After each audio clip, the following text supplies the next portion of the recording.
Israel ने Gaza के पनाहगुज़ीन कैंपों को कब्रिस्तान बना दिया। जबालिया कैंप पर टनों वजनी बम गिरा दिए। 100 से ज़ायद फ़लस्तीनी शहीद। नसीरत और अलशाती कैंपों पर भी बमबारी से 25 से ज़ायद शहादतें। मजमूई तादाद 8,500 से बढ़ गई। हमास ने तेल अवीव समेत कई इसराइली शहरों पर रॉकेट दाग दिए। गाजा में शदीद ज़मीनी लड़ाई भी जारी। अब तक टैंकों समेत 22 इसराइली फौजी गाड़ियाँ तबाह की। खास बमों से टैंकों को निशाना बनाया। इसराइली बहरिया के खिलाफ टारपेडो इस्तेमाल किए। तर्जुमान अल-क़साम ब्रिगेड ने तफसीलात जारी कर दी। गैर कानूनी तारकीन वतन के इनखला के लिए डेडलाइन में सिर्फ 1 घंटा बाकी। निगरान वज़ीर दाखिला की गैर कानूनी तारकीन वतन से बदसलूकी न होने की यकीन दहानी। सहूलतकारों के खिलाफ कार्रवाई का ऐलान। सिंध काबीना ने गैर कानूनी तारकीन वतन की वापसी के लिए 4 अरब रुपए के फंड्स मुख्तस कर दिए। गंदम की सरकारी कीमत 4,000 रुपए फी मन मुकर्रर। वर्ल्ड कप के अहम मैच में पाकिस्तान की बांग्लादेश को 7 विकेटों से शिकस्त।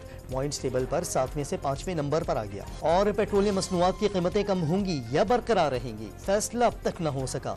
डॉलर की कीमत कम होने पर पेट्रोल सस्ता होने का इम्कान। लेवी बढ़ाने की सूरत में डीजल की कीमत बरकरार रह सकती है।